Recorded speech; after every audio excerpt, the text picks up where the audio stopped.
Hello! So you've just learned how to use the conjunctions and but and so.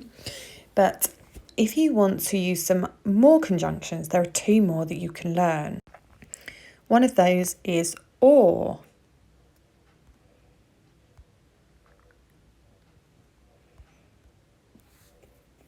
You might want to add this to your bubble map in your reflective journal. Here's an example. I would like to go to the park or the playground. The conjunction is or because it's joining these two clauses together. I would like to go to the park, the playground. Now pause the video and have a go at coming up with a sentence that uses the conjunction or with the people next to you. The next conjunction that I'd like you to learn is the conjunction for. Again, you might want to add this to the bubble map on your reflective journal now. Now this doesn't mean for as in four people, as in the number 4. That is spelt like this, for. That is not what this means. The conjunction for actually means because.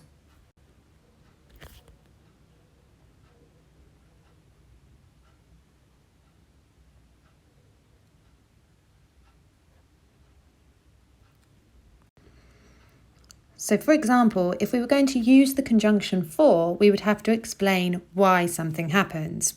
So, I was late. That's my clause. And I'm going to join it with the word for. And then I need to explain why I was late.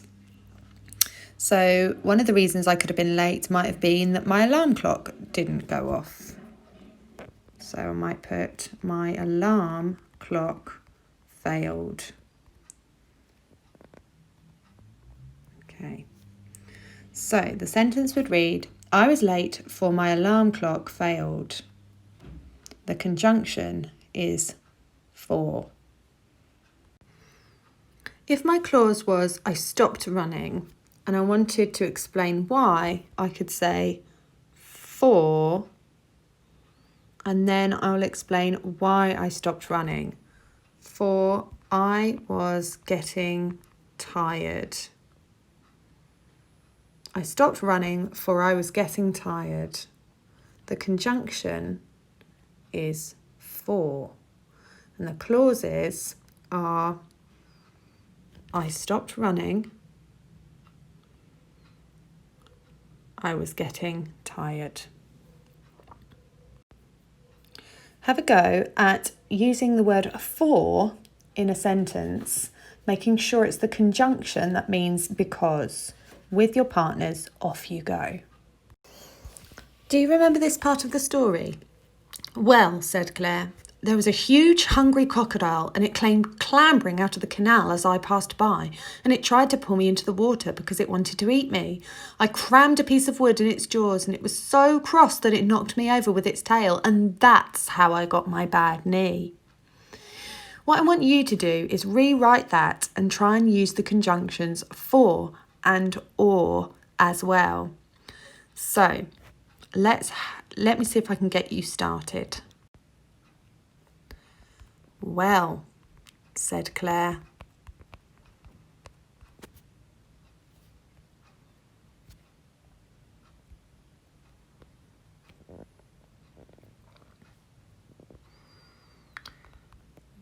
There was a huge hungry crocodile. I'm going to change that to an enormous hungry crocodile. Now I've put a comma between my adjectives because in an expanded noun phrase, I need to have a comma between two adjectives.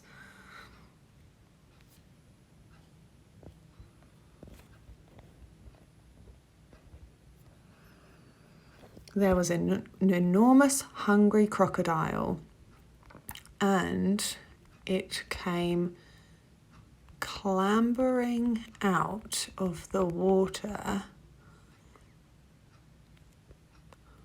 full stop. I might use or here, trying to explain what it wanted to do.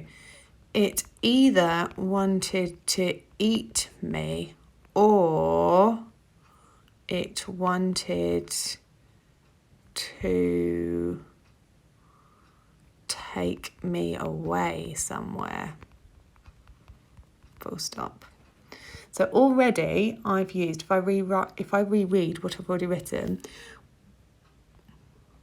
well, said Claire, there was an enormous hungry crocodile and, so I've used a conjunction and, it came clambering out of the water. It either wanted to eat me or it wanted to take me away somewhere. So I've used my conjunction or. So I could then, if I go back to the story, it tried to pull me into the water because it wanted to eat me. So I could carry that on by explaining why it wanted to pull me into the water. It tried to pull me into the water.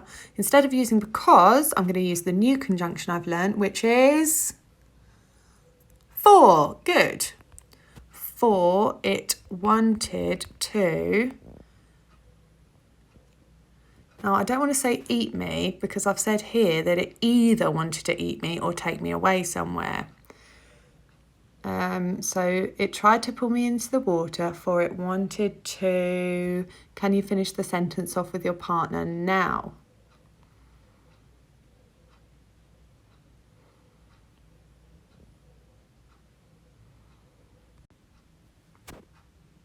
Good. Hopefully you've come up with some lovely ideas. I'm going to change it to, it tried to pull me into the water for it wanted me all to itself. Good. Okay. So you could then carry that on, explaining what you did. So I crammed a piece of wood in its jaws. You could come up with another thing that you did. And it was so cross that it knocked me over it with its tail, and that's how I got my bad knee. So you've got to try and use but and so as well, because we've already used for, or, and. So that's your task for this lesson. So I want you to go and get yourself some lined paper and have a go at rewriting that part of the story about the hungry crocodile. You can change anything you like about it. You can change what the crocodile did. You can change what the description of the crocodile. You can change as much as you like, but you've got to try and use as many of those conjunctions on your bubble map as you can. Okay, off you go. I can't wait to see how your writing looks. I can't wait to see which children are taking care of their writing, making sure that they're using neat cursive handwriting.